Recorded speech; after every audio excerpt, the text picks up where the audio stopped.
The question is that this bill be now read a second time, and I give the call to the member for Fisher. Thank you, Mr Deputy Speaker. Can I congratulate the member for Mallee on her fine speech that she's just given, and I support the remarks that she's made. Mr Deputy Speaker, both sides of this House agree that our country is facing significant challenges when it comes to anti-Semitism and the breakdown in social cohesion. The Director-General of Security, in his 2024 threat assessment, warned the country of this growing threat. The previous coalition government invested in efforts to counter violent extremism and address the root causes and vehicles of radicalisation with strong leadership on online safety, education and mental health care. What was Labor's response? What has been this government's response? A divisive, race-based referendum, funding for divisive organisations and a systematic campaign against Israel and the Jewish people. Oh, they have, however, created a position of a special envoy for social cohesion. Now, I've got nothing against the member for Wills. The member for Wills is a good bloke. But in this position, this is typical of what this Prime Minister does. A bit of wallpaper, a fresh coat of paint, and there's nothing to see here because he does these things, creates positions like the Special Envoy for Social Cohesion to make out as though he's actually doing something when he's doing nothing. Or worse, he's actually making the problem worse by his actions and his inactions. Now, the Attorney-General said that this Labor government is committed to the safety and security of the community. Tell that to the people of Alice Springs. Tell that to the Australian Border Force. Tell that to victims of knife crime, of child exploitation and domestic violence who are paying the price for Labor's careless cuts and clueless government. Tell that to Jewish students. Tell that to the people, the Jewish community who frequent synagogues. Tell that to Jewish shop owners across the country. In introducing this bill, the member for Isaacs said no one in Australia should be targeted because of who they are or what they believe. And that goes to the heart of this issue. The reality is that Australia is facing an anti-Semitism crisis in which Jewish people and the Israeli diaspora are targeted because of who they are. They are targeted online and in the street through doxing and abuse simply because of where they come from or what they believe. This is Australia in 2025. Mr Deputy Speaker, I'm going to hazard a guess that neither you, certainly not I, would have thought, even 2 years ago, that we would be here where we are today. Scratch that very thin veneer, and what we are seeing today is the worst kind of racial vilification, the oldest kind of racial vilification. And it is up to every member of this House and the Senate and across the states and territories, all leaders in the community, and in fact every single Australian, to call out anti-Semitism when and as we see it. Now, a tactic that is currently being used by the government is that the opposition is somehow politicising this issue. But nothing could be further from the truth.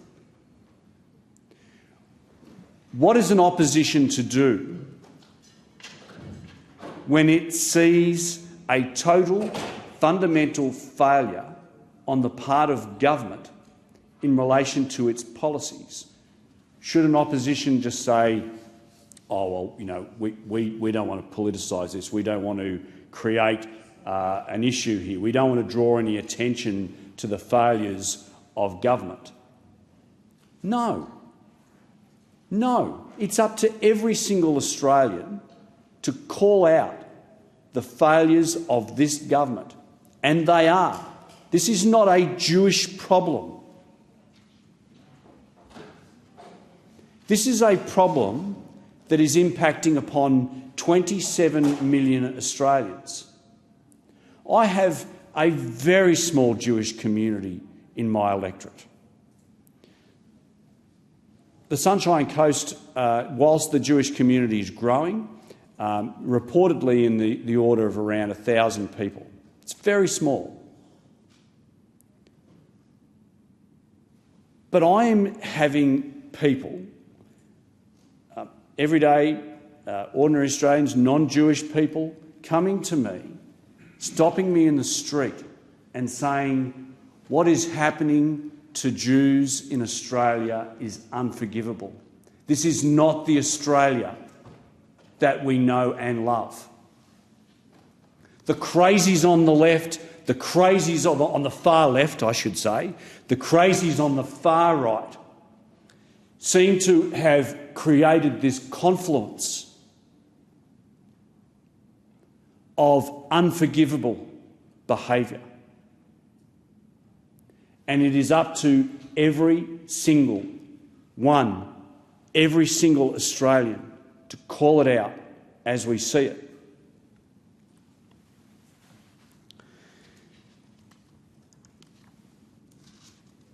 Make no mistake, Mr Deputy Speaker, this hate speech, this hate, has a new lick of paint, rebranded, and it's a campaign that is called, in inverted commas, Zionism.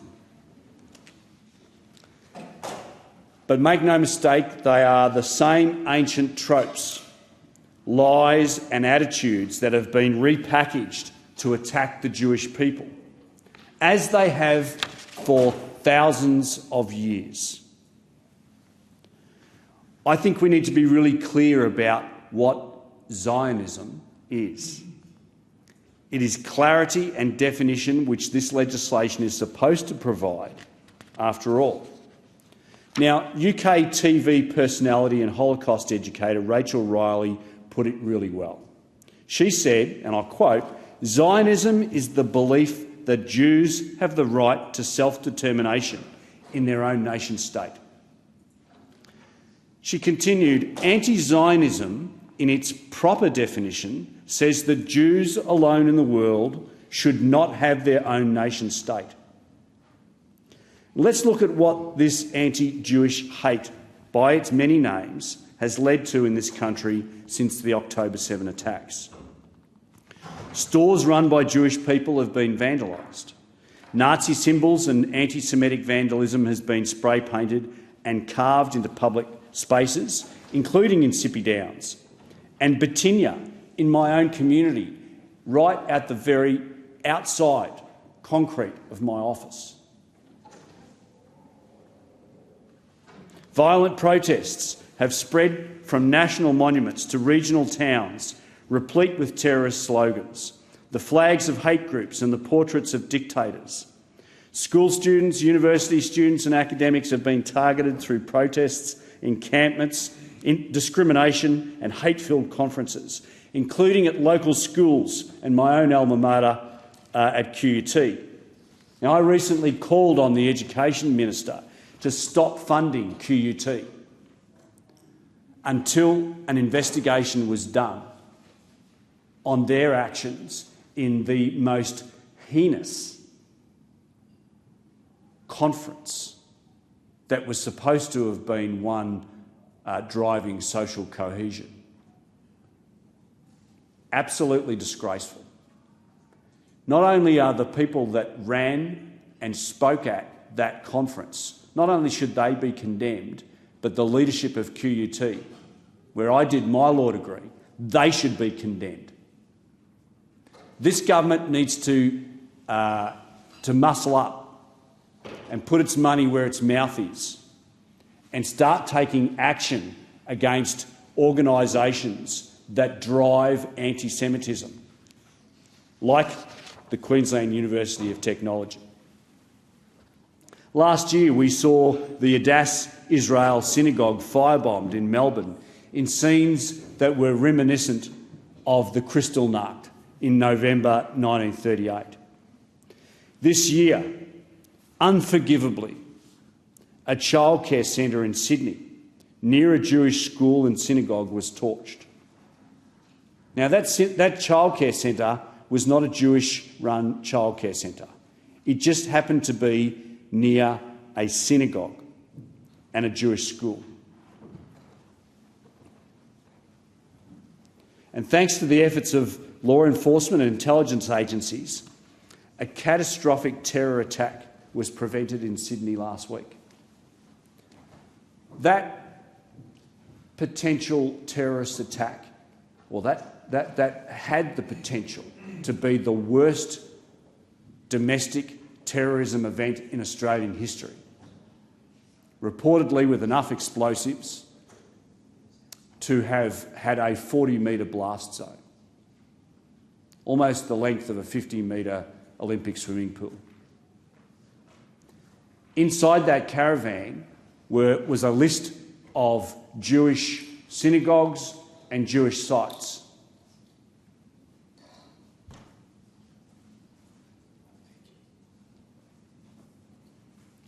Now, I do congratulate Chris Minns and the New South Wales Police Force on their work in relation to this.